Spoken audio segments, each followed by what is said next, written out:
Welcome, ladies and gentlemen. This is the Board Directors Meeting, Tuesday, October 11th, 2017. Sorry, we're a little late, but we're close enough to 3 o'clock.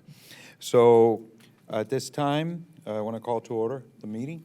So we're going to start out with a prayer from the Vice Chairman, follow with the Pledge of Allegiance. Mr. Cueto, today you have the honor. Okay. Please bow your heads.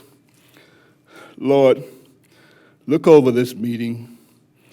Help these leaders make the right decision for Miami-Dade County. Please look after the people in Southwest Florida. They're our friends. Let us do what we can to help them. These and other blessings we ask in your name. Amen. Please face the flag, Mr. Cueto. To the flag of the United States of America and to the republic which stands one nation under God, indivisible, with liberty and justice for all.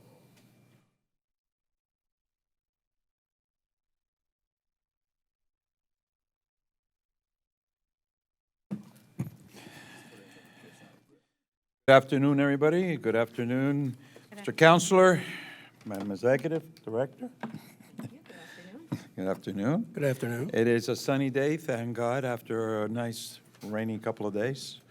So with that said and done, I need a roll call, Madam Clerk. Yes, sir. Board Member Cueto. Present. Board Member Monesteem. Here. Board Member Smith-Fano. Here. Treasurer Weinberg. Here. Vice Chair Moss. Here. Chairman Diaz. Here. I need a motion for approval of the agenda. Move it. I have a motion, and a second. Hey, All in favor, say aye. Before you vote on it, isn't there some changes that you asked me to read onto the record, the agenda? I'm sorry, I'm getting a really bad echo here. I said, didn't you ask me to change the item, move around a couple of pieces? Okay. Okay, well, I thought it was right after this, and you would just change it, but Well, go ahead and put it now. you're probably right, but if we're going to move. All right, go ahead. Double. Okay, 1G will presentation of a special award, and then regular item 2A, you're going to move discussion item 4, which is the frequent drivers reward program sponsored by the chairman. It will be 2A, and then there'll be another. The first one will be okay, but you're going to move that discussion item to right after that 2A. 2A, I guess if you were going to do it, it would be 2A1 and 2A2. Okay. So with that changes, now I'm asking for Move it. approval of the agenda.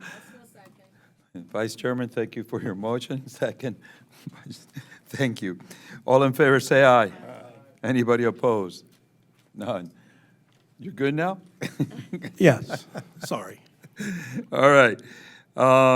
Any declarations of voting conflicts? Does anybody have a voting conflict? No. Okay. Do we need to ask everybody, Mr. Attorney, so it's on the record? No, I think that's good enough, right? I think so too. I Okay. think you're All doing right. a great job. Citizens' comments. I think I have one card. Katira? Trampano. Yes, you may proceed. You got 2 minutes. State your name and address for the record. To one of the two podiums, ma'am. I'm sorry. Could you somebody assist her, make sure that's lit? The other one? Madam Executive Director? Hello? We had an echo. I know that I don't have the best hearing in the world, but we have an echo. If we could have at least speakers so we could hear and not have that echo happen the way it does, please. I apologize, ma'am. No, that's okay. First of all, thank you for having me here. I came because I want to record my disagreement with the agenda, the item G regarding the ITV 2302. We are from APPNC Service, and the recommendation on the agenda report is to deem our bid as non-responsive and unbalanced. I have some documentation that I spoke with Maria Luisa, the secretary, to distribute before you make the final decision. Okay, thank you. Thank We'll you. deal with it when the time comes. Did she do that? I thought she didn't. Could you repeat your name and address for the record? Katia Temprano, 14968 Southwest 60th Street, Miami, Florida, 33193. I'm the president of the company APP&C Service, Inc. Thank you so much, ma'am. You're very welcome.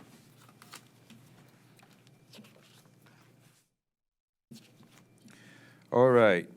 Now I have a very special presentation, and Madam Executive Director, if you take over from here, because this is one of your own, right? Yes. Thank you, Mr. Chair. One of our own, too. Yes, yes. So I want to give a special recognition to one of our employees, Tony Gaba, if he can come up to the podium. And you're wearing your pink shirt. That's great. All right. So Tony Gaba is our ITS senior technician, which is always on the road and in the field making sure our equipment is working properly on our 5 expressways. Our maintenance team is amazing, and I'm very proud of all the hard work they do every day. But I want to highlight that Tony, on August 30th, 2022, was spotted by a resident assisting an elderly bicyclist that was struck by a vehicle on Southwest 17th Avenue by them that day. So we want to present a special plaque to him in recognition of his act of kindness and unwavering support to help our residents and communities. It takes a village for all of us to do what we do, and it all starts with our employees leading by example, especially when no one is watching. So thank you, Tony, for your contribution to the community and for always going above and beyond for all of us. Thank you. All right, Thank you. Tony.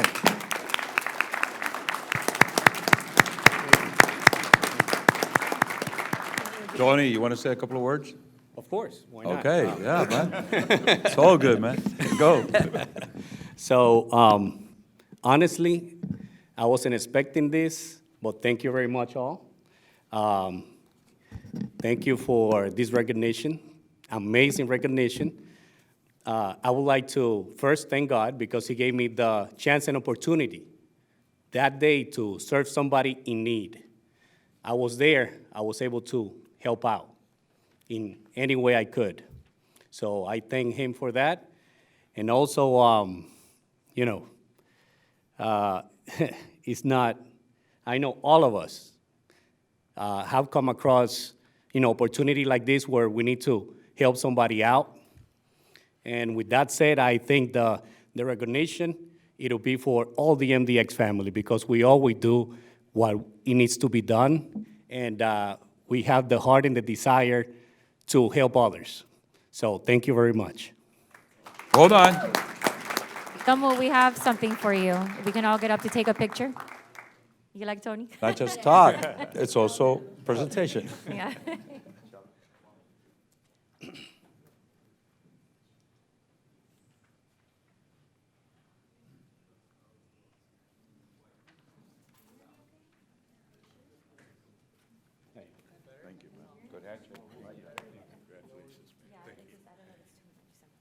Thank you, Tony.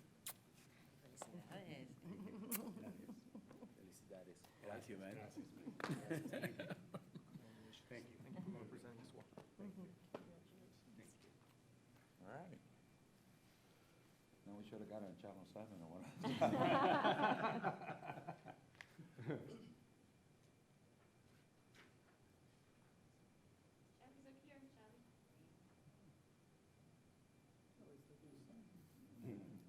Thank you. Thank you, Tony. Thank you for your good work. It's the new iPhones. No,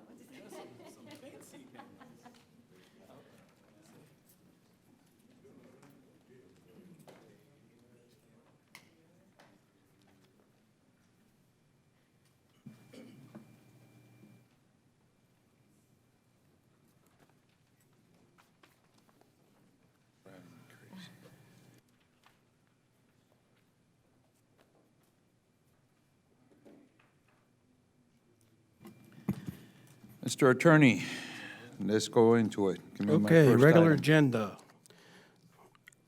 Regular agenda A, approval of the amount allocated for the fiscal year 2022 frequent drivers reward program, $2,100,000.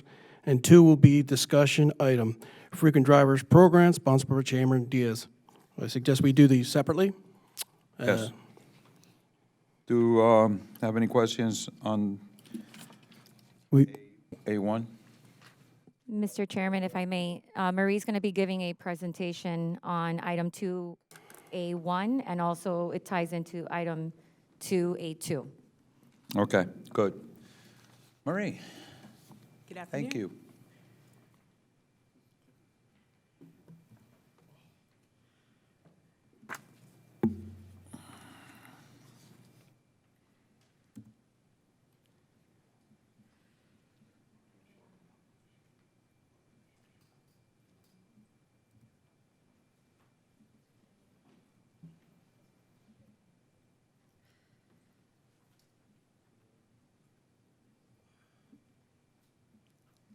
Technical, they won't click. There you go. Okay. I need my wingman there, so. So item 2A is traditionally our current frequent rewards program that at the end of the fiscal year, we declare a rebate back to customers. So there's a terrible echo here, so I apologize. I'm going to stand back a little bit. Is that better? Because I could hear the echo. See, I thought it was my bad No, hearing, but I'm going to stand back here. Can everyone hear me? Okay. So item 2A is the approval of fiscal year 2022 frequent driver rewards program rebate. The current policy is a minimum of a customer paying $100 tolls during the fiscal year per transponder, and at the end of the year, the governing board declares a rebate amount, and the recommendation is 15% at a cost at $2.1 million. So that's per the policy. The only exception to this item is that we're asking, instead of issuing a check to customers, that we would actually credit the SunPass account, so they actually would get the money back a lot sooner than waiting on till December. So that's action item 2A. So I don't know if they want to take an action, vote on that one? do you want to move that item? I'm sorry? Do you want to move that item separately from Yes. 2? Do I have a motion on the first item? Move it. Motion by Vice Chairman Moss, second. By Member Cueto. All in favor, say aye. Aye. Anybody opposed? Okay. Go ahead. Marie, can you maybe in kindergarten speak, lay that out again for, and yeah, maybe get up to the mic. I want to make sure people who are listening understand the change. Currently. So the governing board's policy on the frequent driver rewards program is 15% back to the customer. At a minimum, they pay tolls of $100 during the fiscal year per transponder. And so it's at 15%. The policy in the past was that we would issue a check to the customers and we would mail them out in the month of December. The change on this action item is, instead of a check, we would credit the SunPass account within the next couple of weeks, so the customer would receive the benefit right away. Yeah. And we are in a financial position to effectuate this change Yes, now? ma'am. Okay, Trust me, if it wasn't a financial position, we would not be doing this. of course, but I want Okay, to make sure and- that we're on and record honestly, saying that. also, yes. it's good that our customers get the money up front and not have to wait for a long period of time in the savings, so that's why I'm so supportive. Go ahead, Vice Chairman. Thank you, Mr. Chair. Question, how are the transponder owners going to be notified that they've gotten this rebate? We're gonna Because work- a lot of people Correct. don't look at their accounts, they just pay, and keep it moving. So in the past, when they got checks, they physically got a notice that they got something back from us. So the customers in the rewards program have registered with us. We do have their email address as well as their physical address. So we would first actually do an email blast and follow up by sending out letters to customers. So we will work with our public relations department, and we'll have that done. So everybody who's getting a rebate will get an email blast and then a follow-up letter. Correct, correct.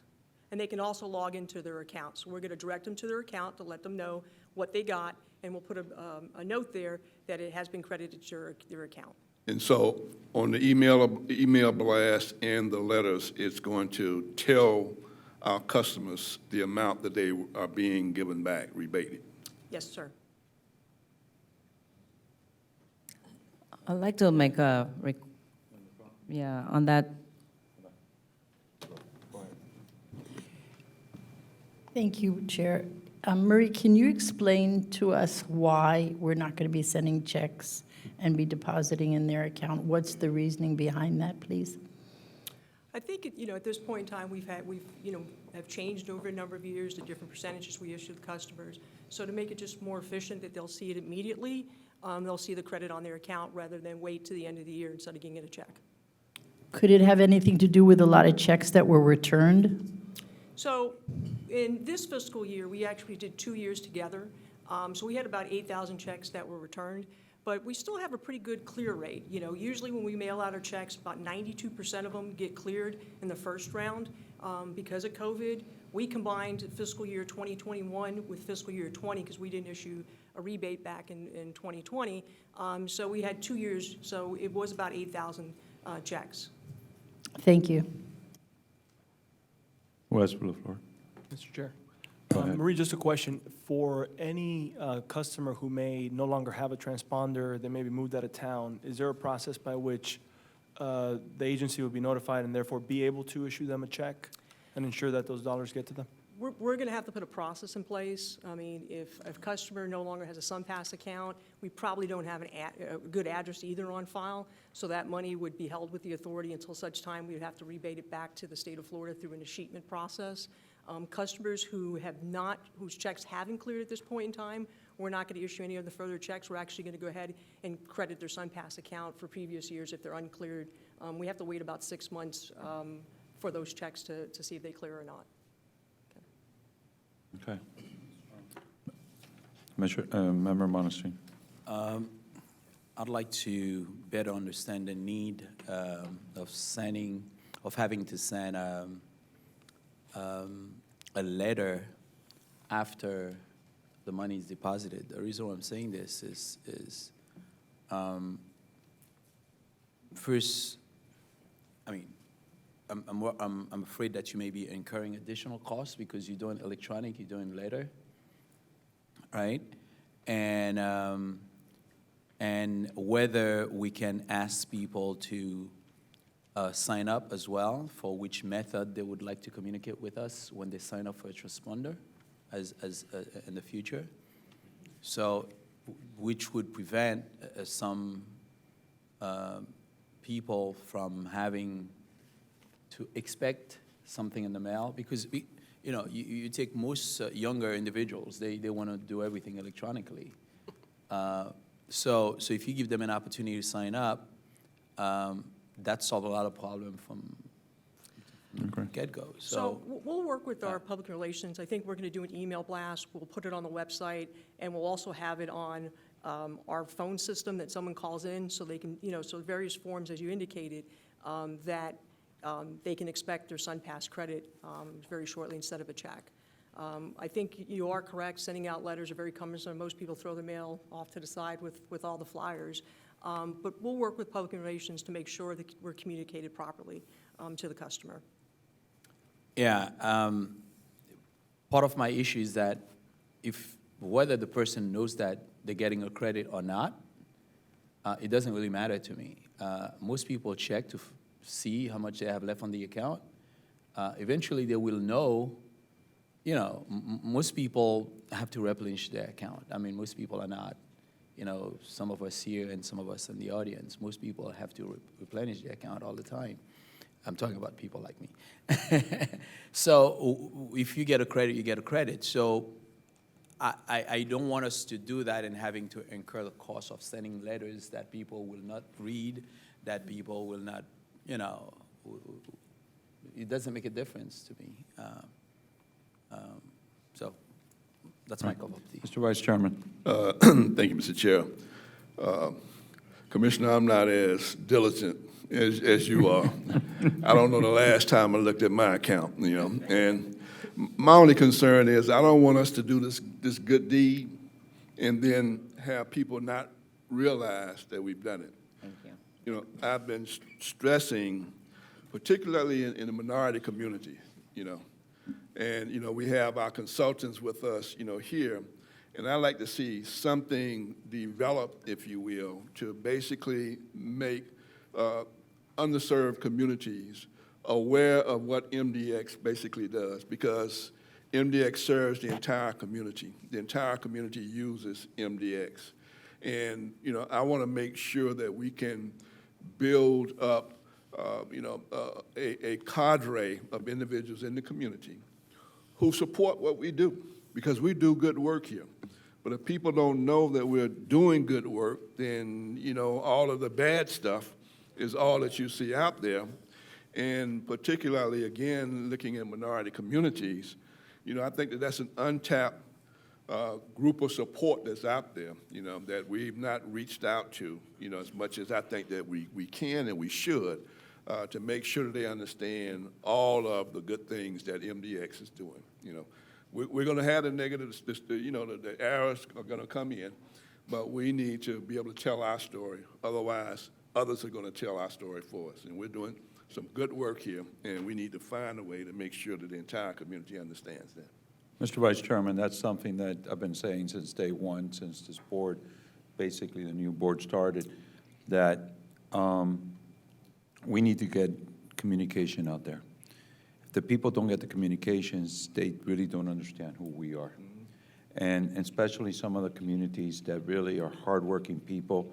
Most of all communities are, but I think what I'm trying to say is a lot of hardworking people get home, get enough time to take a shower, maybe see a little TV before they're ready again to go to sleep, to wake up bright and early again the next day.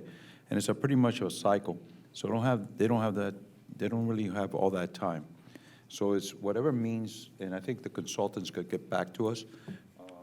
And I think the wish, Madam Executive Director, is pretty clear as to what we're trying to do, but we want to get as much communication to all people out there as much as possible, just like the Vice Chairman said.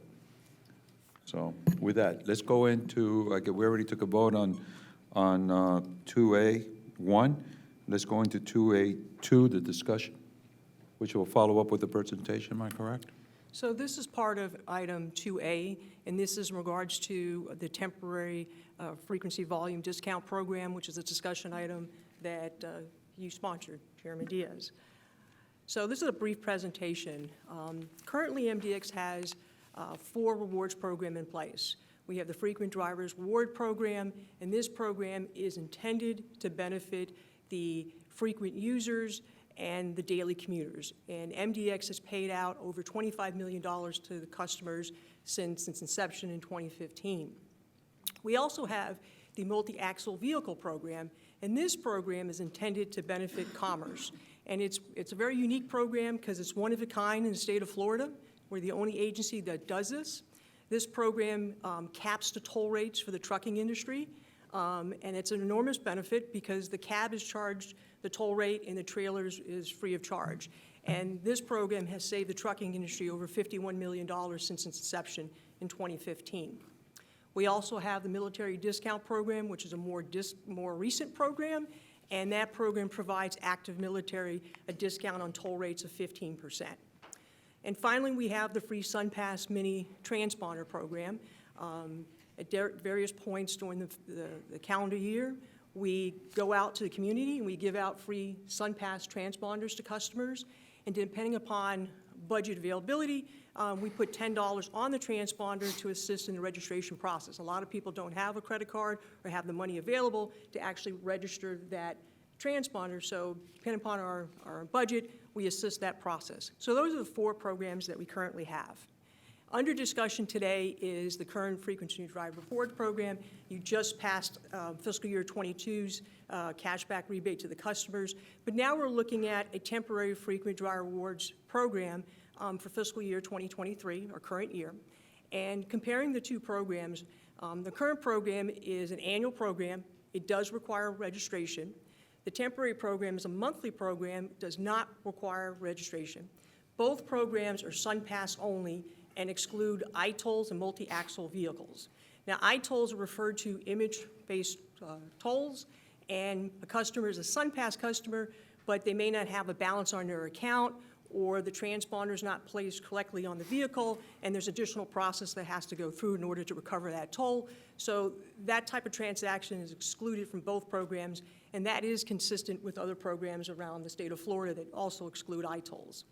The current program qualification is $100 tolls paid during the calendar year for each transponder, and then the temporary program is not based upon dollar amount, it's based upon transactions. So a customer who incurs 40 transactions during the month on each transponder will qualify for the temporary program. The current program is a minimum of 15% of cash back to the customer via check in the month of December. We've made an exception this fiscal year, fiscal '22. We're actually going to credit it. You just took that action item. And this program has been in effect since 2015. Looking at the temporary program, it's a 20% SunPass discount credited back to the customer account at the subsequent month. So in the month of October, the customer will see a credit on their SunPass account in the month of November. So this program would be retro October 1st of 2022 and run through February of 2023. So how are we going to pay for the program? So the program itself, the temporary program, we looked at different data sets, and on average, the monthly cost is about $1.4 million, or a total of $7 million for the 5-month period. When we look at the financial feasibility, our toll revenue is above forecast at $2.3 million. And in your agenda item today, I think it's item K, there is a sale of a property that's afforded MDX a one-time income stream of $10 million. So that's also going to be utilized towards this program. From a compliance perspective, even putting this program in place for a temporary basis, the debt coverage requirement is 1.2 per the trust indenture, and then the board policy is 1.5, and we believe those objectives will still be met. With that said, any program that is beyond the 5-month period, staff's recommendation is to reevaluate the financials forecast, to look at the financial strategy of the organization to make sure any permanent program, what impact it would have overall. So looking at the numbers, the approved budget, we showed total revenue at $226 million. We're forecasting it at $231. We left the current frequent driver rewards program. We allocated $5.9 million for this fiscal year. We left that there. And then for the temporary program, we included the $7 million.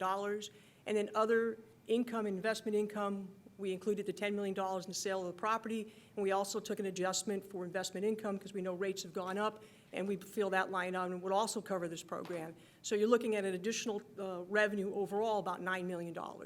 MDX is an enterprise fund. Our only source of revenue is tolls. We have $1.3 billion of outstanding, so coverage ratios are extremely important. So when we approved the budget, we approved the budget at 1.57, which is above the board policy. Our forecast is showing 1.65. So I think that it's strong financial forecast that we have. I did have an opportunity to talk to one of the credit rating agencies about the temporary program, and their general feeling is, since it's a temporary program and we have the financial wherewithal to pay for the program, it's not a credit negative for this temporary program. And obviously, they're going to evaluate whatever occurs on a long-term basis. But overall, this temporary program is financially feasible. Okay. We've been trying to see how we can improve and make sure we give as much back to the people that are our customers. And the same thing, one of the biggest ways we could do this is for the transponder program, that we could increase that tremendously. And I think by doing this and giving this percentile, I think it's going to actually do that. It goes two ways, just like the Vice Chair had said before. We get to get the information out there. We need to support the people out there, and especially in moments where, there's a lot of people paying a lot in rent and doing a lot of things right now. And if we could give them a little extra relief, at least for this portion of time, and it builds up our transponder program, and it helps us tremendously. And we're already doing, I think, more than other of the systems out there in the state of Florida are doing, because we're adding in military, and we're adding in the trucks, and we're adding in, Dade County is doing it right. MDX is doing it right. So this is supportive of it. This is why I'm so supportive of this program. I appreciate Executive Director and you, Mary, and everybody that's been involved to actually come up and tweak this to a almost near perfect program. So I'm extremely supportive of it because I think this is the right moment to a lot of people that are going through so much. A little relief, at least for a little period of time. And it also gives us a guide, a little peek in the window of the future that we could deal with it. Go ahead. Thank you, Mr. Chair. And I just want to point out something else, that this new program, everybody will be registered automatically. I know we've had issues in the past, and Marie, correct me if I'm wrong, that there's been a lot of people that don't know you have to register for the actual program. So you'll see that through the years, we've made them register, obviously getting their information, which was good for us to have. But at the same time, I want to tell you, probably 1 out of 3 people that I survey by myself will tell you that they had no idea they had to actually register for a frequent driver rewards program. They thought it was automatic. So this fiscal year 23 program will also be enhancing that the customer doesn't have to do anything. They don't have to register. As long as they have a SunPass in good standing, they'll be able to have this credit put onto their account I think it's in the first week or first of every month after the 10th of every month after. So it actually helps our customers in many ways, not just obviously increasing the program temporarily, but of course, automating the process, which makes it easier. Thank you. Member Smith-Fano? How are we going to let them know? Same way. We're going to get it out there. And we might even do like a little press conference just to say that we're putting this out. And I think that's important too. So we could make sure people understand that MDX is extremely supportive of them in a moment where the way I call it, the crystal ball is a little bit cloudy. It's not as clear as it's been sometimes. And people are having some hardships out there, and I think it's important. But again, the executive director, I know that you came up with some ideas, so if you could answer. Thank you. And yes, Board Member Fano, that's definitely something that we're looking at doing, even with our community newspapers, sending out electronic mail, which a lot of people use. Obviously, especially if you have a SunPass account, you will get the notice. We do want to probably do a press release. MDX will be putting together a press release to let all our customers know. And that's something that we can continue enhancing even with SunPass, because SunPass is ultimately the back office of all our transponders. So we will be working with them as well on how we can obviously let them know, which is something we can bring back in December to kind of show you this is what we're doing. Maybe there's more that we can do based on feedback from the community, but definitely we will be letting everyone know through even through our organizations that we're a part of as well to advise it. Yes. LinkedIn, I know we have our Instagram, Facebook, Twitter, all of that will also there will be a notice there with our press release. Go ahead. So a Member Weinberg. little perspective. Being the only girl from the North, I'm on this board now 9 years. At one point, there were 13 of us on the board, then 9. I continue to be the only North board member. So I never quite qualified because I don't really utilize our most southern, actually most of our highways unless I'm traveling, which I do a lot of, but it's not enough for the airport. So now even if I travel through our system, if I made 10 trips, and so round trip now is 20. If I made 20, now I'm at 40 transactions. I, for once, will finally qualify for the frequent drivers program without even having to register. So for those of us in Northeast Miami-Dade County who wouldn't even think to register because I just knew I didn't qualify, now I would qualify and I don't even have to register. So we've made it easier and more accessible to folks that don't do those daily trips, but maybe do 10, 20 trips because of work or whatever it is that they're doing.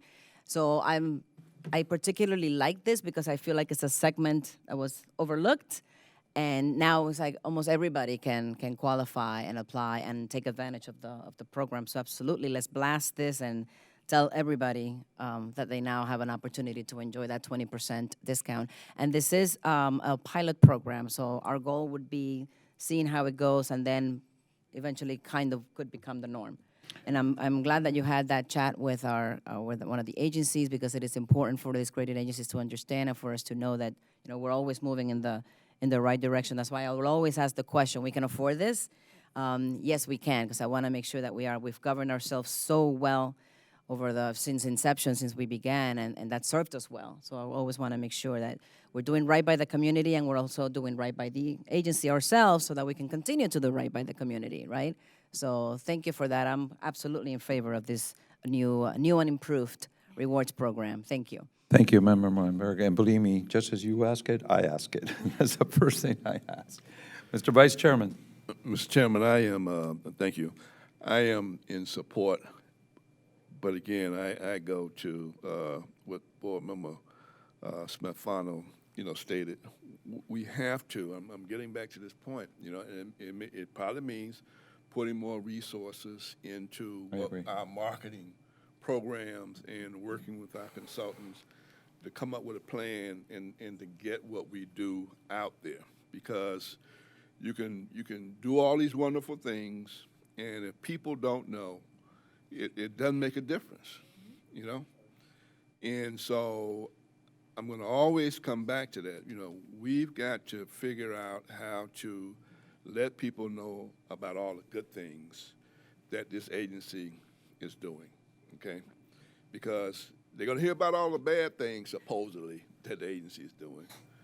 But we've got to shape our own narrative, And I don't know what that is. I mean, I'm not an expert in the area, but what I'm saying is that, we've got to figure out a way to make sure that folks know that when they're getting these rebates, that we're trying to put money, in their pocket, like you said, and you're championing this effort, and I agree with it. But we got to figure out a way to make sure that the community knows that, we're looking out, for their interests, not just in making sure that they've got great, roads, but we're looking out for their financial interests as well. Mr. Vice Chairman, here's what I'm going to do. I'm going to get together with the executive director, and marketing is important. And I've dealt with marketing all my career and all my time. So we'll sit down and we'll look at everything that we could possibly put together. And I want to move with this program. I think we need to get behind it, and we need to get out there fast, and so on. So to go with this program, do we need to make a motion, or? Yeah, this was just a discussion item. I just haven't had a wanna motion move on ready. this. If you I don't want to sit back and, yeah. So, go ahead. Commissioner Monestein, Member Monestein. One to follow on the Vice Chair's comment. This week, I think our new director had me do something special for breast cancer. I was called to record a message. Yeah. For those of you who speak French and Creole, listen to it. It's wonderful. It's beautiful. Because Okay, you do the Creole side because I can't. So I think this is, yeah. Hey, this is, and everybody called me. Bernie called me, the director. So Good, I couldn't understand anything, but you look good at it. The person in the media that's actually will be playing that PSA called me. So we can do the same thing for programs like this. I think I'd like to be, like the Vice Chair said, the voice that goes on the radio and says, oh, by the way, we're giving back money, So have me record something like that in Creole. Yes. Absolutely. Also, yeah, so this I'm going to keep my eye more on you. Yeah, I'm going to tell you that right now. Yeah. So on that note, and Vice Chairman and Board Member Monestein, I appreciate, the sentiment, obviously, even since I started, has been how do we communicate better with the public? Because that is something that if we don't tell our own story, nobody can tell the story for us. And that's why we're doing what we're doing with our community newspaper, getting out to the radio as much as we can, which of course we could do with this program as well. And that's something that we need to use it for our benefit to let our residents know what we're doing. For a long time, I know we didn't have too much going on social media, but I know that probably in December, I'm going to be bringing a report to show you all how we've increased the usage on our social media platforms, even the transportation organizations that we've become members of as well, and how we're really getting out there to help our community. And it's ranging from many different topics. So that's something that we really are prioritizing this fiscal year. So. And Mr. Vice Chairman, your point is taken at 100% because we could, when you do social media, it's all over the place. but we need to focus on the people of this county, specifically in many targeted areas.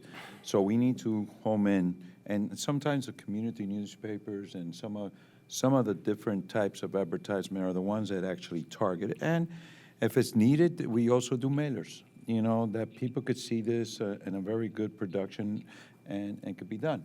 You know, today mailers are getting a lot less expensive than they have in the past. But I believe that every format has to be used. And to your point, absolutely. You know, this is a trilingual county, and it's something that we need to take advantage of. And that's where we're at. So, go ahead. So I did not see this being an informational item, and I was happy it got brought up because we took a vote on making the Part change of one. how we send the checks. This is an actual policy change to our rewards program itself. So we're launching this new pilot program. I would expect that we'd call a vote for that. That's This what is- I'm, Yes. that's what I'm doing. Oh, okay, I thought we'd said no because it's an informational item. That's why I went. No, no, right no, on. we, Oh, No, okay, that to make a okay. We are motion on voting. it based on this. yeah. That's what I'm trying to move it across. Thank you, yes. Hey, I blame it want- on the audio system. Don't blame it on my hearing, okay? No. Remember, I'm half deaf too. We're quite the. You and I are. Okay. So with that, do I have a motion to move this item forward? Moved. Motion by member Weinberg, second by the vice chairman. All in favor, say aye. Aye. Anybody opposed? None. Mr. Attorney, next item. Okay, item 2B. Did I take the, Maria Luisa, did I take that job away from you? No, no, okay. Sorry. You know, I kept playing a different pond. We have different Yes, rules. yeah. So, you know, if you want to do the headlining and, okay, you're sure? All right. Continue on, Counselor. Approval to advertise MDX contract ITB 23-10, purchase of aesthetics lighting for State Road 836 and State Road 826 interchange. The estimate is $400,000. Mr. Vice Chairman? You're going to make a presentation? Yeah. Okay. Great. Good afternoon. This is a follow-up item to a request that we had from Board Member Moss and other board members regarding the aesthetic lighting that we had on the 836, 826 interchange. This is instead of coming in with an update, we're coming in with a solution, but we want to present what we've done in the time that we've been away. So one of the things that we did was that we went out and we surveyed the area and what was it that happened with the existing lighting. We had said vandalism was part of it, and I think the reason we had said that was because on some inspections when we had gone out there, we noticed that some of the lights were missing. The assumption was vandalism. In fact, what happened was that a lot of the lighting was damaged due to lightning strikes in the area, and the wiring, copper-based wiring, just was susceptible to power surges. So the system basically blew out. The missing lights were actually recouped by the vendor in the hopes that he was going to try to fix it under the warranty at that time, but was unable to because the system was just too severely damaged. And then fast forwarding to where we are right now, that system no longer exists. It's been basically, what's the word I'm looking for? You have too many, it's been updated recently, so you can't go back to the lighting that we once had. So what we want to do is replace the lights with something more updated, more robust, something that you can, lighting system that you can be remotely programmed. It better connection to our fiber optic backbone, so it has, so we have that connectivity. We want to be able to have also real-time failure notifications, so that if anything does happen to the system or if anything is about to happen, we can be ahead of it and not have to be reactive to anything that goes on with the new lighting system. So in August, what we did was that we invited a few vendors to come in and test some of their products on the system, and you can see here, these are some of the samples of what we were able to see out there, different lighting systems. The intent here was really to gauge a specification, something that we can go out to the street with, and whatever we end up buying meets a minimum technical specification that we know we're going to get what we want. We're going to get what we need, especially for the area. So we went out and we demoed like 3 different vendors, 5 or 6 different products. And what we were able to ascertain is the minimum technical specifications for photometrics, making sure that we have the minimum lumens to brightly light up the area, also given the surrounding light pollution, because you also have street lights in the area, so you want to make sure that this aesthetic lighting can overcome that. We want to make sure that we protect that system with sealants against the environment, water, moisture, something that's not going to damage it. Again, remotely programmable control features, the real-time failure notifications. As part of this purchase, what we want to do is also have an on-site demo with the successful bidder to make sure that what we're buying is what we demoed. We don't want to have a bait and switch at the end, so we're not going to put up anything that we're not 100% satisfied with. And then ultimately, we're looking at the warranty of the system. All the systems that we looked at had a minimum 5-year warranty, but you're also able to extend those warranty at our discretion. So once that 5-year period ends up and we're satisfied with the project that's still functioning, we can extend the warranty and make sure that we're protected. And again, we want to make sure that we protect against corrosion, moisture, everything. So these light systems that we purchase are going to be able to last a long time. So the idea here is to put out an invitation to bid for the product. We anticipate that we already put all the technical specs together, so we're going to work with procurement to try to get this out before the end of the month.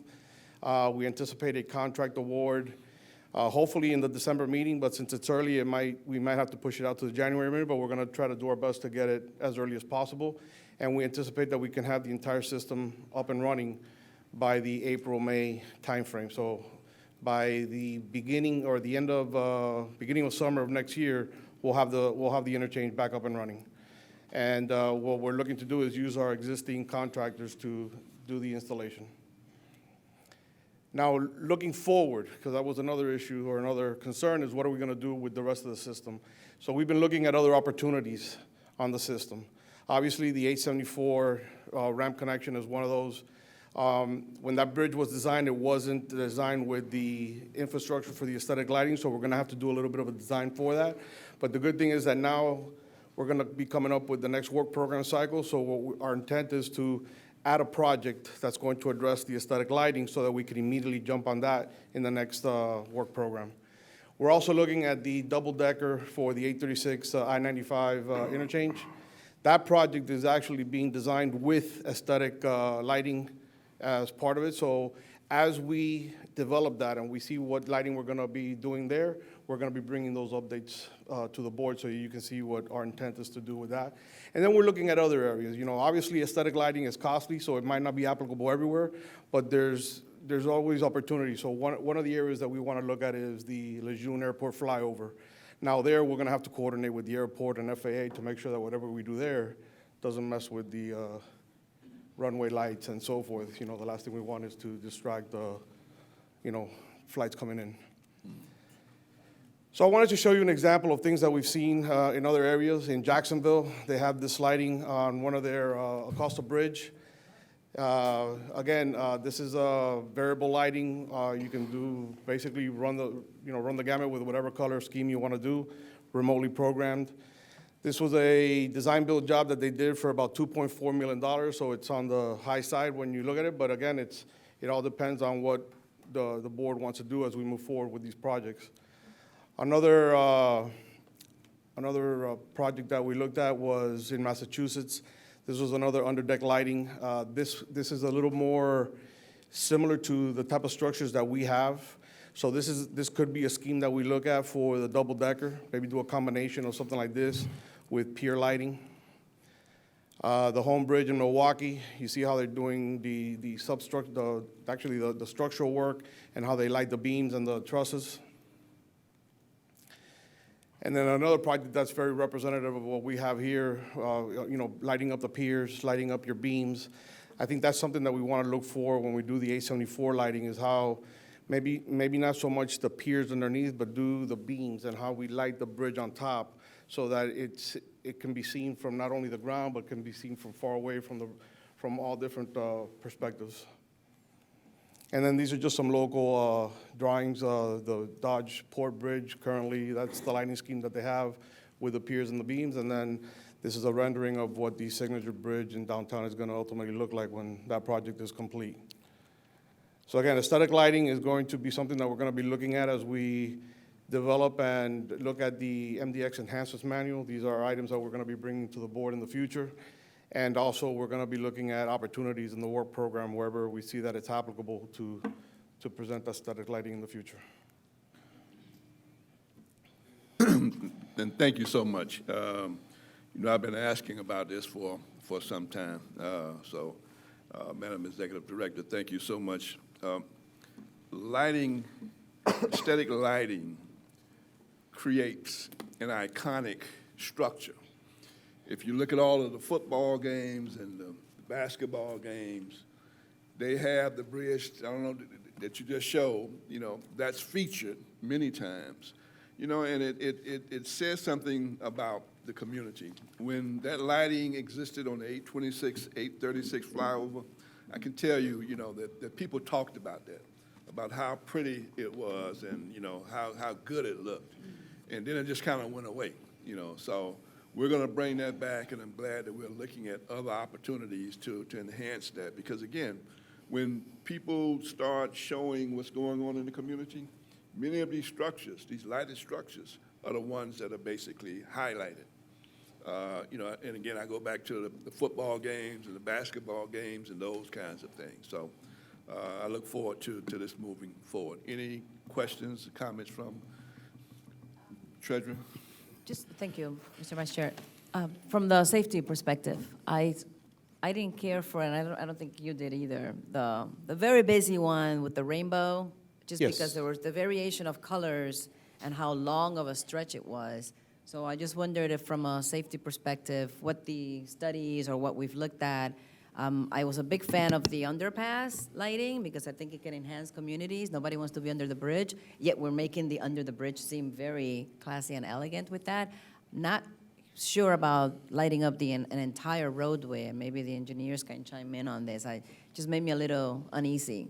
And trying to picture myself doing 70 miles an hour on this highway with this colors, to having to contend with on top of everything else we're supposed to be paying attention to while we're driving. So I don't have information regarding safety on that specific bridge, but what we do know about the lighting that was used is that it was like strip lighting that's focused. So the directional, the lighting is, directed to certain angles, so that you're not in the eyes of the driver. Now, the lighting does have a good spread, so it gives you that glowing aura when you're driving through the facility.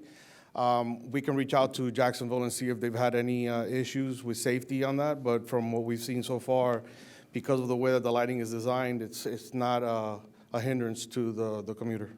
Okay. So that would be my only thing, Mr. Vice Chair. And if we could see what's out there, now that it's a thing, what's out there in the market regarding safety, what the numbers are. Maybe it's too new for there to be numbers, but perhaps they've done studies, safety studies on lighting impact. I know some of my projects, we do lighting impacts just to how we're going to impact the building across the street. So I can imagine the impact that it could be on someone on a moving vehicle with the different lighting. So I want us to take that into account when we go to market and try to see the types of lighting that we're going to use. I'm all for the lighting. I love it. I think it's overdue. It'll make us be a landmark. All our highways will be the landmarks of Miami-Dade County. But I want us to be very careful on the type and that they're done tastefully. Yeah, we agree. And with safety, prime and foremost.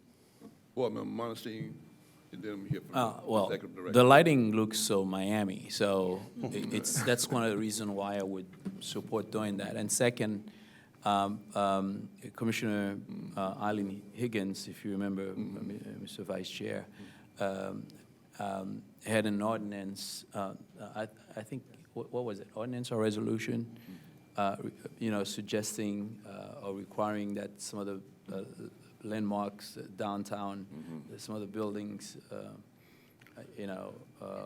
get lit up. So, yeah, and it looks beautiful. It's so Miami. Executive Director. Thank you. And I do want to make a comment. So when we talk about photometrics and the lighting, obviously from an engineering perspective, there's standards that have to be met. So we will make sure that anything that we propose has to meet the standards for lighting. So even though it may look very busy, we'll make sure that obviously it has to meet engineering standards when it comes to photometrics. My specialty is not in lighting, but I know enough of it that there is a standard that we have to follow when it comes to that. Another thing, I just wanted to thank the vice chairman for really taking the leadership on this item with lighting. I remember when I used to sit as a board member here, how many times this has been brought up. In my previous days as the assistant director for lighting for all of Dade County, I can tell you I really appreciate this, because having these advocates that really push us to make our system better is what makes a huge difference. So just wanted to recognize that and thank you for your leadership. Thank you. And let me just share this real fast. That when I was on the commission, I had got funding put in the budget to light up the Stephen P. Clark building, because I was on this mission to light up downtown Miami. Okay, and they knocked it out of the budget. Okay, to make a long story short. Otherwise, the Stephen P. Clark building would have been lit up like a Christmas tree, in Miami-Dade County. Mr. Chairman, it's yours, and board member Cueto. Thank you, Member Mr. Vice Cueto. Chairman. Just a question for the staff regarding maintenance. I think you had mentioned that it was our existing lighting contractor providing maintenance. This is wonderful, but the upkeep and ensuring that the system is functional at all times, to provide that uniformity and the look that we all expect is important too. So just curious as to what the maintenance plan for ensuring that the system's functional and always operating. So the maintenance plan, the maintenance that was going on prior was unfortunately part of the issues that we had with our asset maintenance contractors dating back to 2020, when we had the first issues come up, the contracts. We had to go to the emergencies, the different emergency contracts, and then we had the two companies that ended up defaulting. So throughout that time, we didn't have the necessary maintenance on those lights, and we had the surges that knocked out the system. Moving forward, the lighting that we are going to be procuring is going to have a lot, we're going to have safeguards so that we can be more proactive in the maintenance. It'll be done with our maintenance crews, our contractors. It's part of the system that's there. So we anticipate that that's going to be performed at a better rate than it was before. Before the system had gone out and before we had the issues, that system was working and was being maintained pretty well under the existing contract. So I don't think that the maintenance from a contract issue is going to be a concern for us moving forward. I believe that the system we want to procure now is going to be more robust, and it's going to have a lot of good features to make sure that we maintain it and are ahead of any issues that may come up. Thank you, Member Cueto.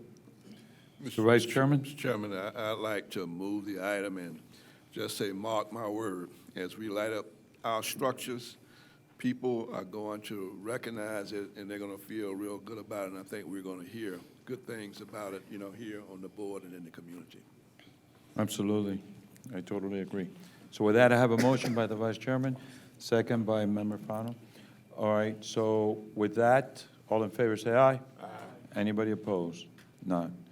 Next item? Item C, approval to advertise MDX contract number RFP 23-02 A and B for general engineering consultant services not to exceed $50 million. All right, any discussion on this, or could I entertain a motion? Motion, I missed that over there, by the way. Motion by Vice Chairman Moss, second by Member Cueto. All in favor say aye. Aye. Anybody opposed? Item D. Item D, approval to advertise MDX contract number ITB 23-04, personnel services contract, $105,000. All right.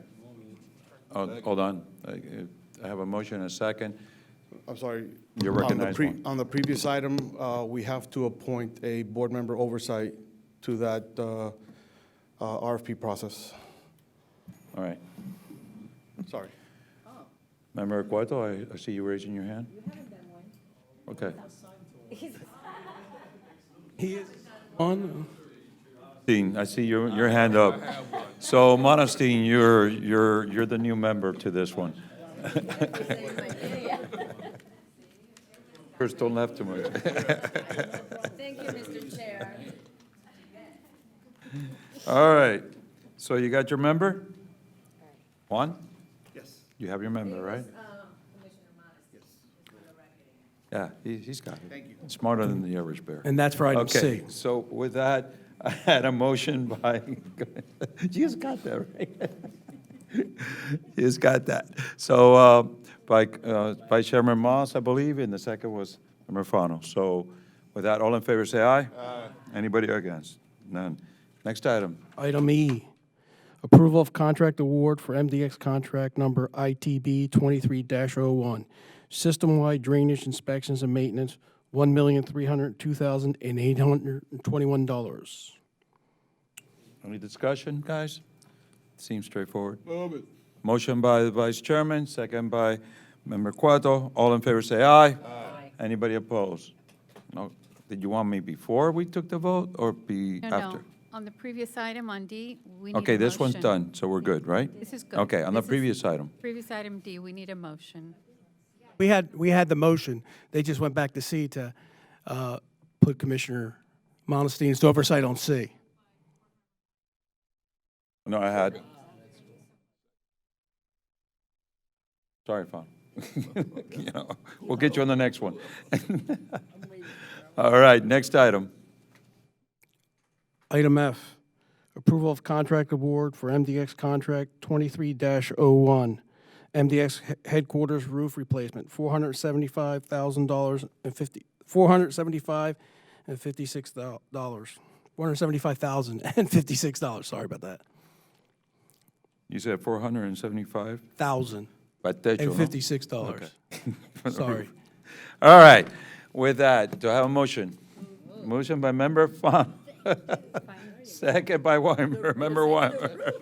All right, there you go. Was looking at you, but the Vice Chairman was already there, you know. All right, all in favor, say aye. Any Question- opposed? Let me ask a None. question on Go this ahead. one. When By Mr. Member Monestein? Go Yeah. ahead.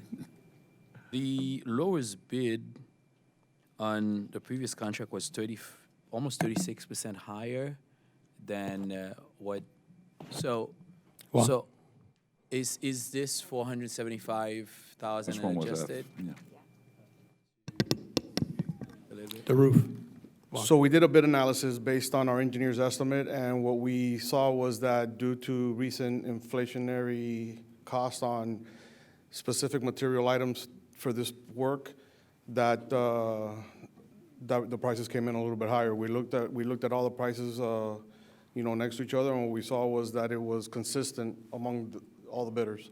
So we weren't I guess we didn't account for the inflation part of that scope. Now that we'll be working on maybe not similar proposals, but are we factoring, some additional dollars because of the continuous constraint and supply chain? We're looking, as we put out all of our contracts, we look at what the effects are on the market.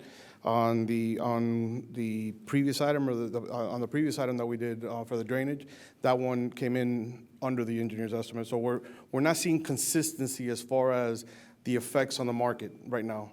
So it's kind of depending on the type of work is what's influencing where your costs are going right now. And that's on this specific item. Yeah, the I roof. just want us, considering what you said about the market, I just want us to be a little bit more sensitive to that looking forward, especially because before we have a downturn in the market. Well, hopefully not. Before we see, some kind of more movement in the supply chain, which will allow for, companies to be more cost efficient or providing us a lower, lower bids, at least less than the 36% that we've seen. So I've just wanted to put that on the record. Okay. All right, so stated, so recorded. If I may, Go ahead, I Commissioner can, Weimer. if it helps you, I can tell you, being in construction, that is an inconsistency seen widely. Not everything is up. And as someone personally shopping for a roof, I can tell you that is one area that is definitely up.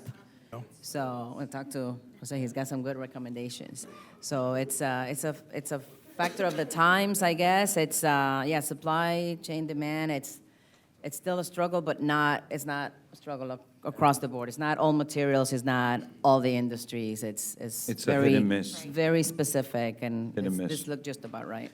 And what today is low, tomorrow could be high, and the other one could be low, and the market is really volatile right now. It's so that you're locking prices right now. You're locking prices right now based on today's market, and if 6 months from now the market does stabilize, I'm still married to that bid that I agreed to pay for my roof. Yeah. Yeah. So either wait 6 months or just say, okay, take the hit, sign the contract, pay the money, and wait 6 months, and then cry or be happy. All right, so with that was item F that we were discussing, am I correct? Yes, So sir. we're on item G. Mr. Attorney. Sure. Approval of contract award for MDX contract 23-02, system-wide guardrail and fencing maintenance, and to deem a bidder non-responsive, $4,209,341. All right, who's responsible for this? Mr. Juan. Juan? Please step forward. Okay, this is for the guardrail fencing maintenance contract. This is a contract that we actually re-advertised because the first time around, we didn't, the bidders didn't present the proper prerequisite items. When you re-advertisement, what was the reason? So the reason for the re-advertisement was that the pool of bidders that submitted last time did not have the state pre-quals that we had required. Correct. They operate mostly under the county certificate of business, and we were looking for that, so we amended those pre-quals so that everybody can have a fair chance at doing the work. In this round, what ended up happening was that the bid of APP&C we deemed to be unbalanced. One of the items, bid item 538-1, which is for guardrail reset, which is one of the main items of work in this contract, it had a 200,000 linear foot item, and they bid it at $1.50 a foot. This is when we went back and did our bid analysis on the entire bid. This item is typically bid anywhere between $10 to $12 a foot or a little bit higher. It all depends on where the market is at the time. We compared that to the state averages and so forth. And what we saw here was that this was an extremely unbalanced bid based on the cost that they put in. This accounted for close to 50% of the entire bid. So a $4 million engineer's estimate, their bid came in at 47% lower just because of that one item. We also went back and looked at the bids that were submitted previously, and we noticed that they had submitted at that time a bid of $12 a foot. So it was apparent to us that the intent under that was to basically underscore it and unbalance the bid, and we feel that that's not a competitive, provides them a huge competitive advantage to the other ones that bid fairly, and our recommendation is to deem them non-responsive. Ms. Executive Director.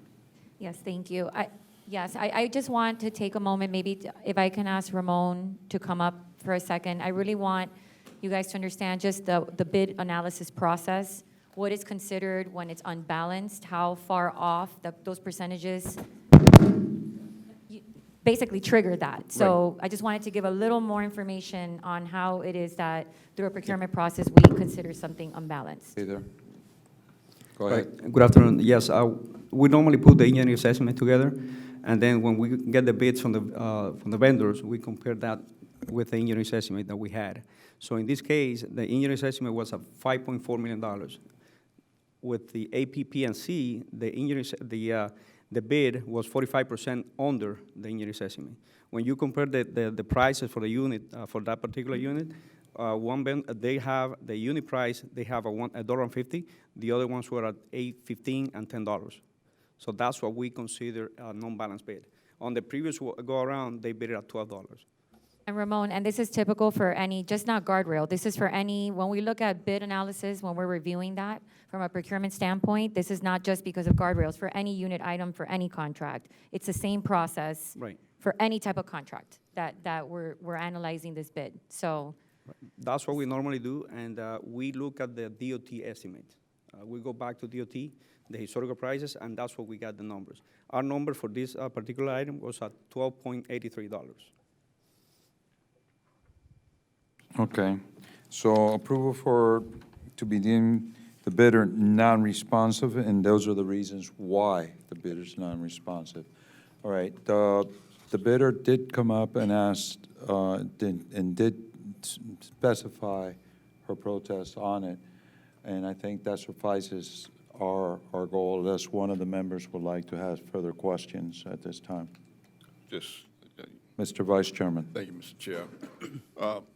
What is the concern in those cases, in general, not specifically this case, but what is the concern in those cases in general when you have an unbalanced bid like that? Right. In this particular case, we're estimating an amount of 200,000 linear feet of the item that we're going to be handling with the contract. So our concern is that at $1.50 a foot is not going to really be representative of what needs to be done, because we reach out to the industry and we looked at what needs to be done, and at $1.50 to us is not really, they cannot really do it, especially if you take into account that the other bidders, one is at $8.15 and the other one is $10. And previously, their bid was on a similar type of project Right. with with us. And Same they- item, same quantity, $12. Okay. Okay, I guess what we're trying to ask you is, you guys, when you you get the bids, Right. you review the bids, you determine all the responsible, reliable, whatever bidders, and you deal with that. In that analysis that you do, you check the prices based on the market prices out there, which could determine if the Right. person is responsible, reliable, I forget which one it is. And then in that determination is where you come up with the calculations and you say this person's not responsible for this bid or not, or whatever entity is. I'm not using it specific to this one, just in general, as the Vice Chairman said. That is correct. And that's the process we take. At that point, we deem it not responsible, whatever, and we move forward on re-putting it out to bid again. Is that what's going on right now? Well, My Executive Director? No. To the next responsible bidder. Okay. That's what I thought, but I just wanted to make sure. Okay. Any, Member Cueto? Chairman, I just have a few questions here. So, in my experience at the county and elsewhere, there's two reasons for bids to be rejected, either lack of responsiveness or lack of responsibility. In this case, as being presented, it's the recommendation is to reject for non-responsive? Responsibility. Okay, You're- and I guess how does that responsiveness determination get made on the basis of pricing? Because typically, Carlos, the responsiveness question is answered as a legal question, not a technical or responsibility question. In this case, it seems to be a pricing issue. And I also had the follow-up question for staff, is the bidder standing by that price? So I guess at what, if yes, at what point does it become, what's the criteria, to the executive director's point, as to at what point do you call it and deem them, in this case, non-responsive? But just curious as to both questions. Why is it non-responsive? And also, does the bidder stand by the price? And what are the concerns if they do? So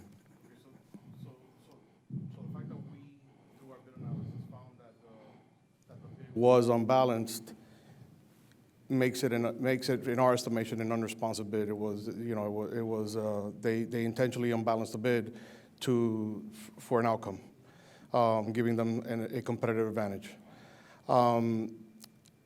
As noted in the documents that they presented, they do stand by their bid. However, to the question that Commissioner Moss asked earlier, I think the concern with us there and seeing that on contracts that we've dealt with in the past on items that weren't unbalanced, there's always, you have the issue come up later on during the contract where contractors become unresponsive to their work because now they're not making, these items are not making the money that they anticipated, or they're having issues meeting certain material quotas or so forth, because now, because of something that was not at our fault, we don't put the pencils in their hands, we don't tell them how to bid, they do it. We've encountered these issues in the past. We don't look at this in a very black and white. I mean, there's always going to be fluctuations in prices when you have competitive bids. But in this particular case, when you have a bid that's close to 100% below what the statewide average and what you're typically seeing, there is cause for great concern moving forward with a contract like this, knowing that this was one of the major items of work that we anticipate to have being done out there on a regular basis over the next 4 years. So, for me, the risk is that during the life of the contract, we're going to see issues with this contractor either claiming against this item or claiming against other items to try to make up for this cost differential, and we've seen it in the past, and I believe it's something we just shouldn't be allowing.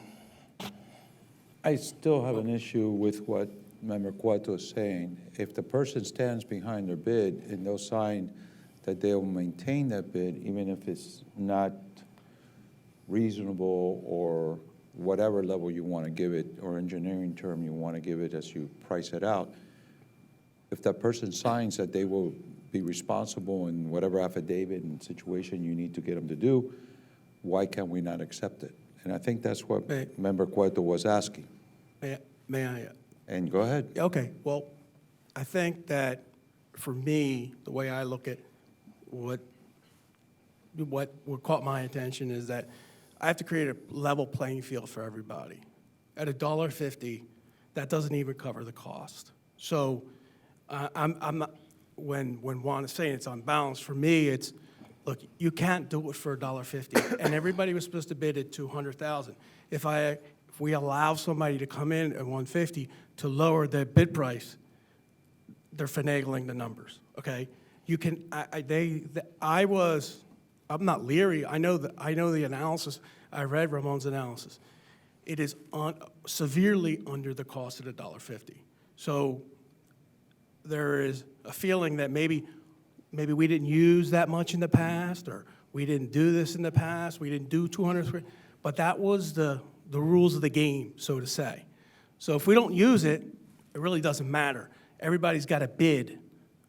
Everybody has to be on the same page and put in their bids.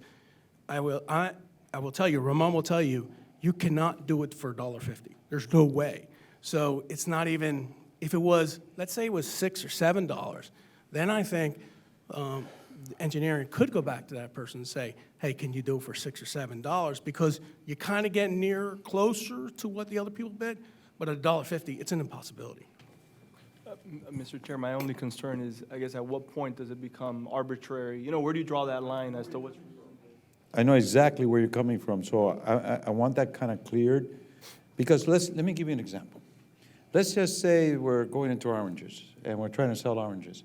And I, for some reason, have a backup of oranges in a room, in the warehouses, that nobody's got. And oranges right now are scarce. Nobody has them, but I have a really big backup of oranges. And I'm willing to give the price lower than anybody out there because they can't get the oranges. And I decide to drop the price and have it for so much, why can I not have the bid?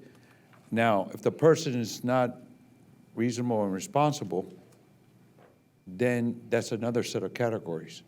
Now, I understand what you're doing. I'm not going against it, but there's got to be some kind of a is that where you're at, Member Cueto? Okay, so that is my issue kind of with this.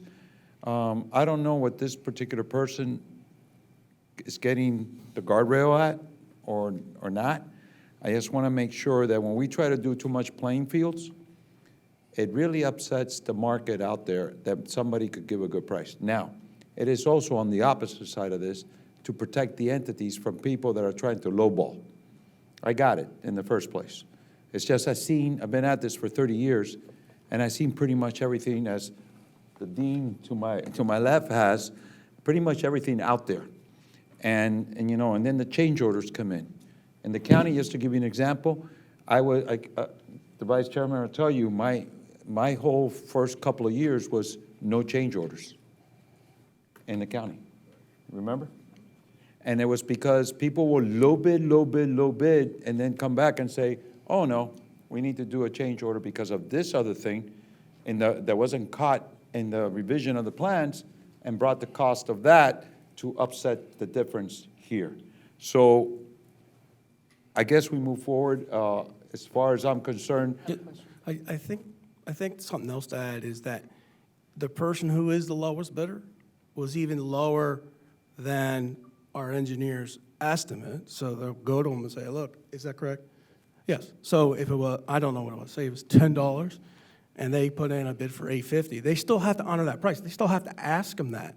But at $1.50, it's an impossibility. You can't do it for $1.50 a square, what's that called? A linear foot. You can't do it.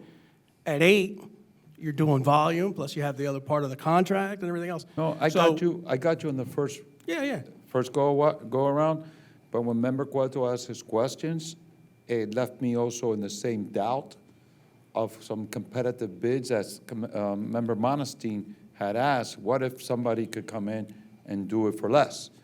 And that's where we're good. Look, you're our professional staff, and is to protect the people's money and making sure things are done proper. So, Member Weinberg. It's a policy question. It's the wrong procurement policy. So we've always prided ourselves on that. What's the word in our book on this matter? And has it happened in the past? Has it ever happened before? In the time that I've been here, we haven't. 'Cause I've only presented bids. You've been on the receiving end, approving, and then approving here for the last 9 years. I've never heard that word.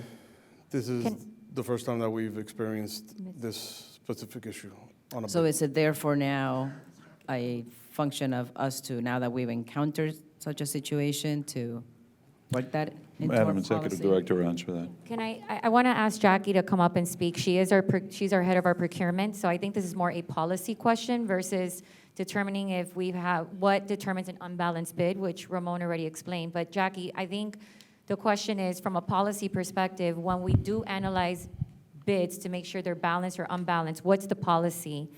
What does it say on that? From our solicitations, we do mention that if a bid is unbalanced, the engineer determines the quantity. I believe this is more than 20% unbalanced, that we may deem a bidder non-responsive. And that's the policy. And that's on the scope, That's on the correct? solicitation documents.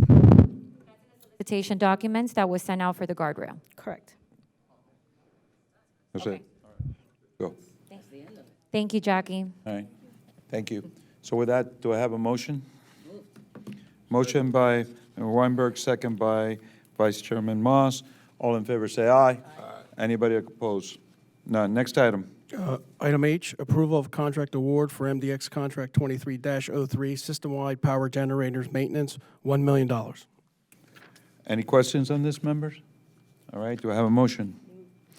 Motion by Member Weinberg, second by the Vice Chairman. All in favor, say aye. Aye. Opposed? None. Next item. Item I, approval of supplemental agreement number 10 to MDX contract number 87410, design build services for State Road 874 ramp connector to Southwest 128th Street, $6 million. Motion by Mr. Vice Chairman, second by Member Cueto. All in favor, say aye. Aye. Anybody opposed? None. Next item. Item J, approval for a 2-year contract extension for RFP 16-01A and B, inspection and reporting services for MDX structures, not to exceed $650,000 per contract. All right, with that, any questions? Motion? Member Smith-Fano, second by Member Weinberg. All in favor, say aye. Aye. Anybody opposed? None. Next item. Item K, approval to sell 2 surplus parcels to MDX County Aviation, $10,157,800. Do I have a motion? All right, motion by Member Weinberg, second. Second by Member Cueto. All in favor, say aye. Aye. Anybody opposed? All right, let's move on. Where are we at? Approval summary minutes. Summary minutes. All right, do I have a motion? Motion by Member Smith-Fano. On that, do I have a second? Member Cueto. All in favor, say aye. Aye. And that's for our board meeting of July 22nd, 2022. Okay. Discussion item. That was Yeah, moved that was to moved adjourn. earlier. And information items, procurement report. It's in the packet? We're good. All right, do I have motion to accept? So moved by Member Weinberg, second by Member Monestein. All in favor, say aye. All right, none against. All right, next item, it's reports. Treasurer, Executive Director report, and General Counsel report. Starting Treasurer report. So you have.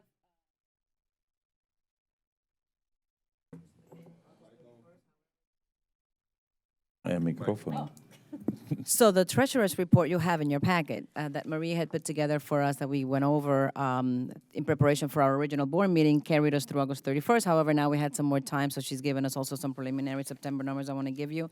If you look at the report, we actually came above forecast by about 2.3 million, and September brought another 2 million. So for this 3-month period, we're above forecast by $4.3 million, very, very healthy, and that's also a function of the fact that tolls actually came in, traffic tolls came in higher at 17% above forecast. So we have a lot more cars on the road that we anticipated, which meant a lot more funds. It's perfect timing with some of our changes to our rewards program, which I'm anticipating will be very hefty and a great thing for the community and some of the things that we further need. So we continue to be very, very strong as an agency, and I'm very proud to be serving as your treasurer at a time like this. Well, and Marie's Thank you, made it Madam quite easy. Treasurer. Thank you, Marie. Thank you. All right, Executive Question on that, Director's though. report. Yeah. I have a question on that report. Is that in comparison to last year, or is that, how is that comparable to pre-COVID traffic? We're above, yeah. Thank you. Sounds good. Thank you, Mr. Chair. And I do also want to add, that we came in, our credit rating has actually stabilized. So the outlook of our credit has improved as well, which is something that, we have to really, really congratulate our staff and obviously all our members here and, of course, our board members that have worked very hard to get from a negative outlook to now a stable outlook, which makes a huge difference, especially when it comes to our credit rating. So kudos to our staff for that. Yes. So I just want to announce a couple of things. Tomorrow, I know most of you received an email, probably from Maria Luisa, our board secretary, on our COMTO event that we will be attending tomorrow. So the Conference of Minority Transportation Officials has invited MDX to be part of an event they are hosting for the Air, Land, and Sea Symposium to bring small minority-owned and historically underutilized businesses interested in doing business with Miami-Dade County together with public transportation leaders like ourselves and companies from the private sector to discuss transportation project opportunities. So the symposium will include informative and interactive matching sessions by transportation mode in which the small minority-owned business members will engage with project leaders and administrators to ensure project readiness. And I'm going to be there in the morning. I know we're going to be making some presentations, but Claudio and Jackie will be there handing out items. We're going to have a table to be meeting with the small businesses to really get any questions they have for us to be able to assist them in. And that event will be tomorrow from 9 to 3:30. Mr. Chairman, sorry, I'd Mr. like Vice. to attend. Okay. So okay, perfect. Okay. It's 9 to 3:30. I think the bulk of some of the events, I think it's from 9 to 12 in the morning, and I think the afternoon's more the technical session for the staff, so. Yes. Okay. I'll try to surprise right. sometime tomorrow. Next one. All right, next, Project of the Year Award. So I am proud to announce that the Cuban American Association of Civil Engineers has awarded MDX Project of the Year Award for State Road 87410, which is our ramp to Southwest 128th Street. Hey. There we go, baby. So this project, of course, as we all know, is very special to MDX, and it's a testament to all the hard work by our teams and board members and contractors who made this project a reality.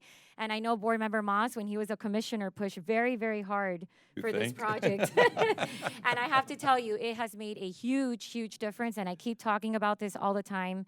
it's not only have we opened up a ramp to an area that really didn't have much access except off the turnpike, but it's actually, now we're seeing gas stations, we're seeing shopping centers, we're seeing more residential communities in this area. So, I mean, it's thriving, and it's right next to, of course, our other airport, which is Miami Airport. So it's made a huge difference in our community. So thank you to the staff and everyone that's been involved in that project. And we keep pushing for this project every chance we get to get it into an application for any award we can. We're proud of the work we do here. So, Mr. Vice Chairman, you want to say something? All I can say is that I'm very proud that the extension, got the award, and I'm very proud and happy that MDX saw the vision, picked up on it, and supported it, because without that, it wouldn't have happened, And the people in the area, because it served my previous district when I was a county commissioner, and, I started the meetings, if you will, in reference to trying to figure out a way to get more access, out to that southwestern part of District 9. And so I'm very proud and very pleased. And again, I'd like the prior director to please stand up. Javier, Yeah, dude. and Javier deserves many Well, kudos. you didn't have to sit down so fast, bro. Stand up, please. Yeah. you can come up, Javier. Come up. No? Yeah. We wanted to make sure that you were recognized, sir. Yeah, Javier deserves many kudos, because, again, you can have a vision, but if you don't have an administration and a staff that gets behind that, it's not going to happen. Amen. In many cases. And so I thank MDX, your current, former staff, board members, the consultants that worked on it for making this happen. And during the hardest times. And it got through. So once again, kudos to all. And former executive director, thank you. Okay? Just want to make sure that got cleared. And of course, our executive director.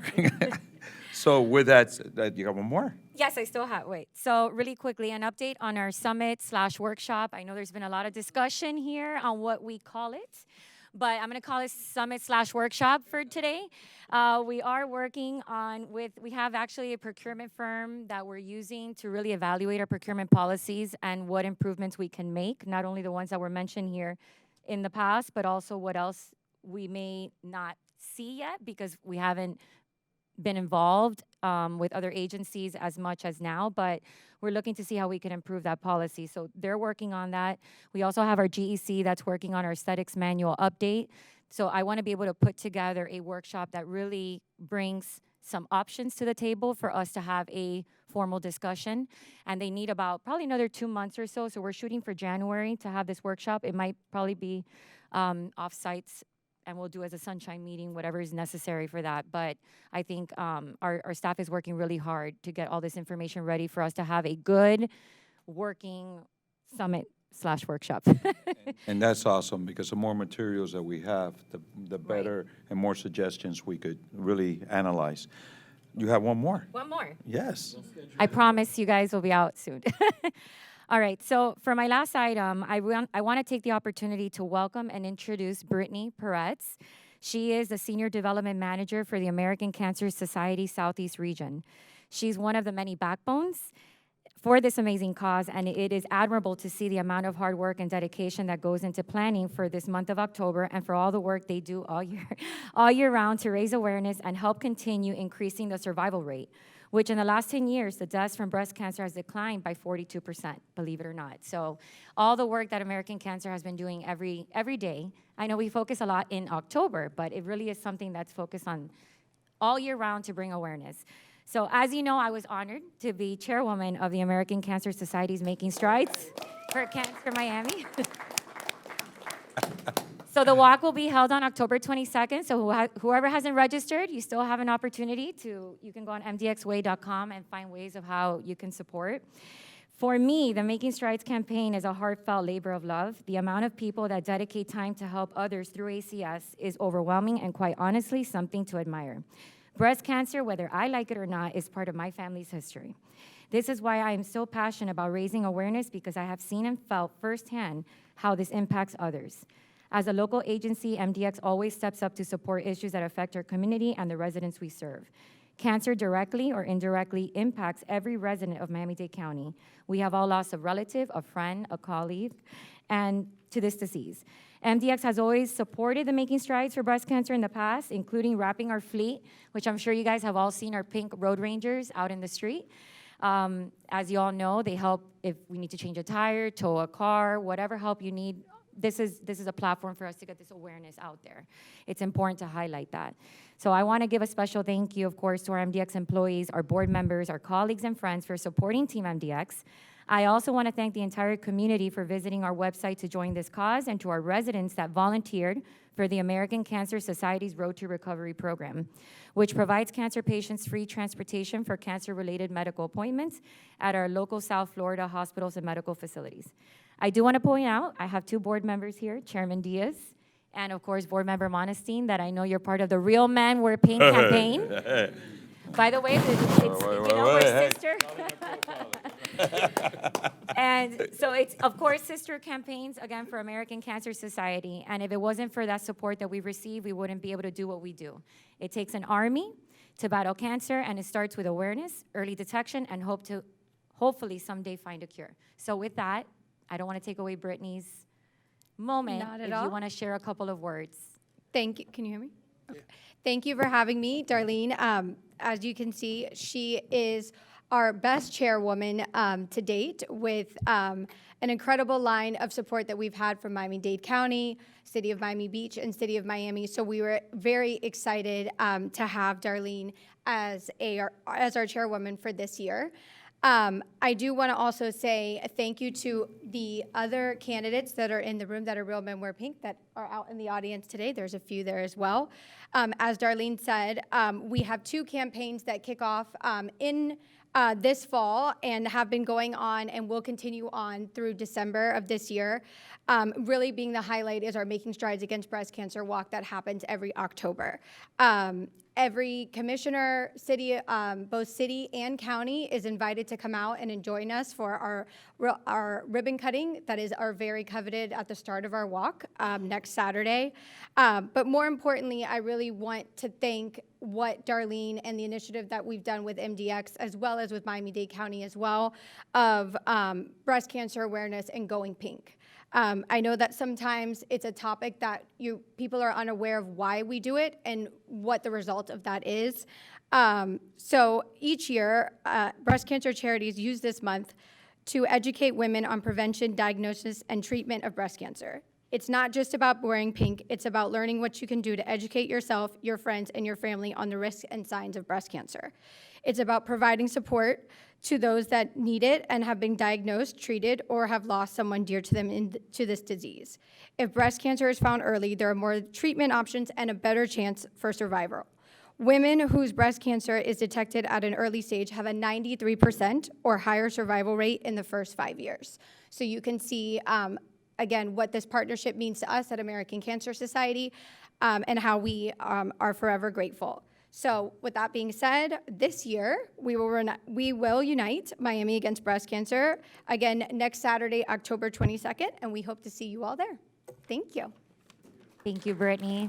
And I'm sure all of you have noticed our beautiful logos on the expressway. When we talk about aesthetics and how the lighting has made a huge difference, you have no idea how many compliments I've received personally from even parents from my kids' school, neighbors, saying, it's amazing just seeing that pink logo or the logo we've designed that's on our expressways make a huge difference. We've lit up our gantries in pink as well, as you saw by the Lone Depot Park as well. So again, lighting and aesthetics make a huge difference. So I just wanted to add that as well. Sounds great. Thank you. Mr. Vice Chairman. Thank you, Mr. Chair. And I want to say to our executive director that your message and, Cancer Society's message this year, it just seemed like I just heard a lot more about it. So congratulations on your work. Yeah, absolutely.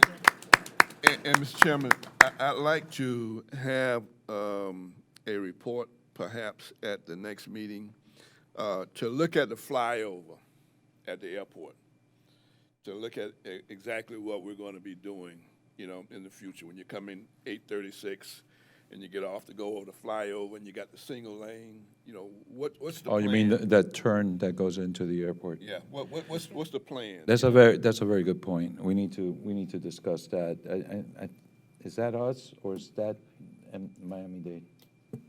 You're talking about the project with the with the stadium? Project No. lane going into the No, project, and the other thing is Yeah. what the vice chair is saying.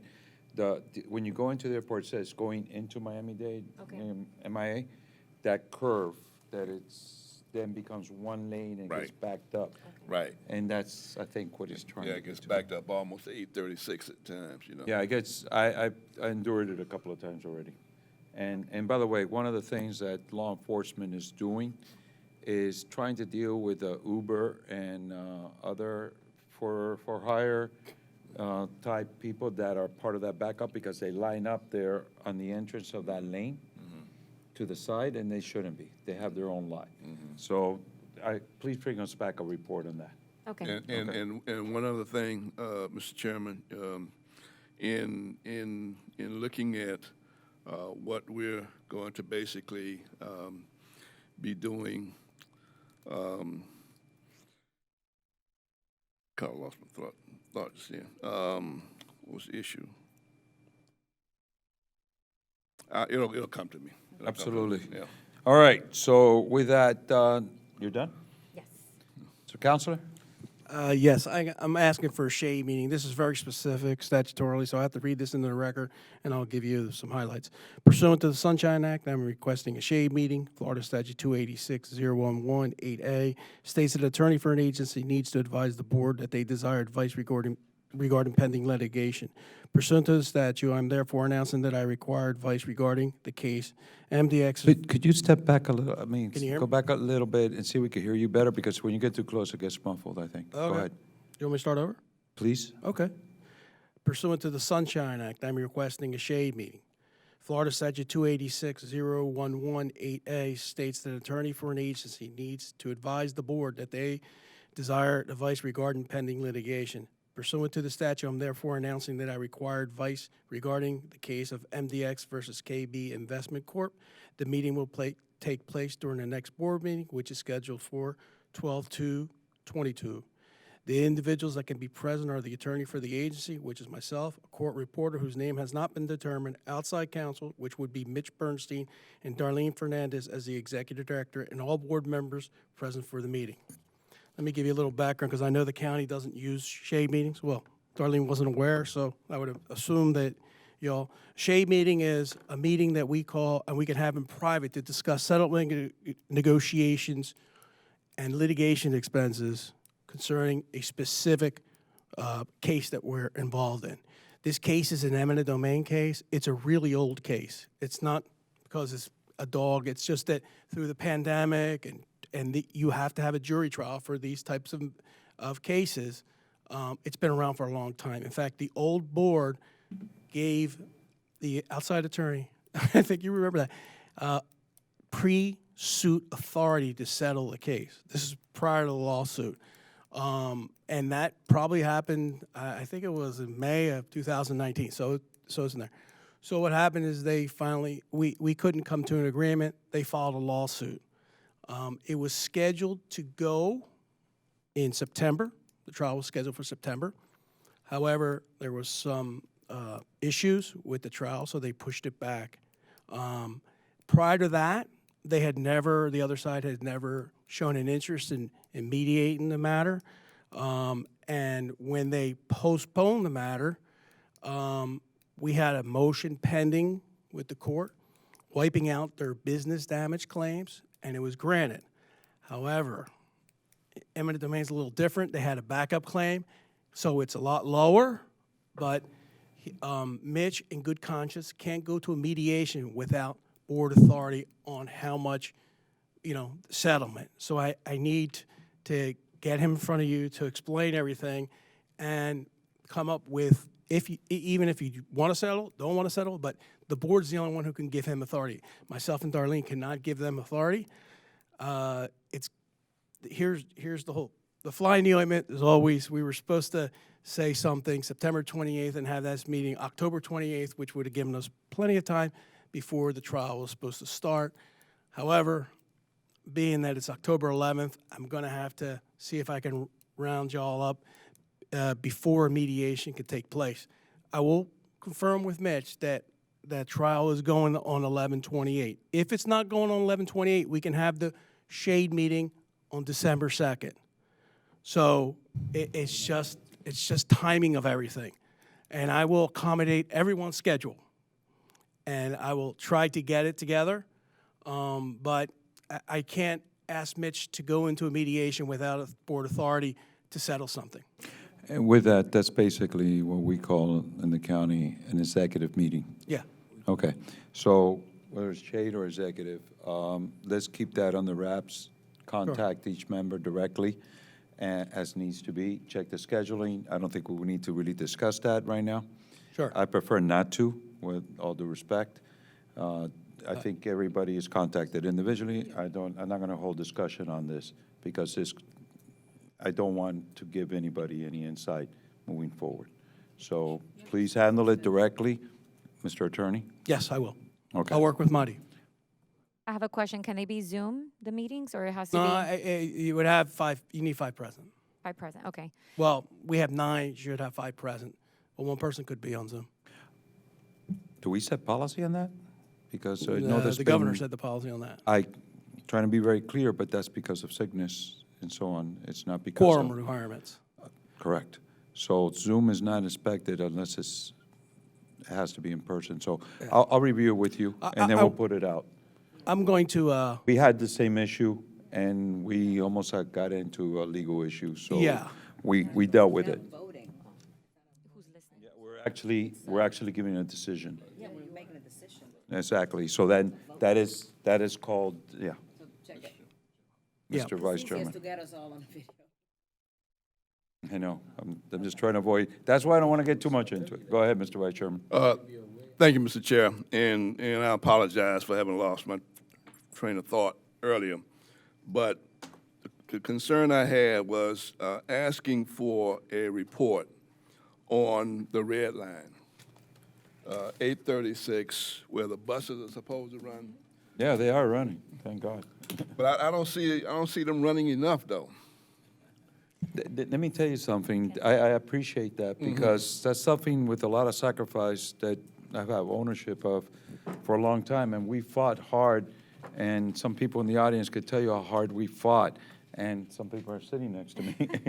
So the issue that we're trying to do is actually talk to the other side of the pond, the transportation side, and to try to find solutions how to get more people out there. What happens is, once the price of gas goes up, everybody wants to take the bus. Once the price of gas goes down, everybody gets back in their car. That's the trend that I'm seeing, because that's something that, the one thing I am looking is when I go by there, I still see the parking lot a lot fuller than it was before. So if you could answer.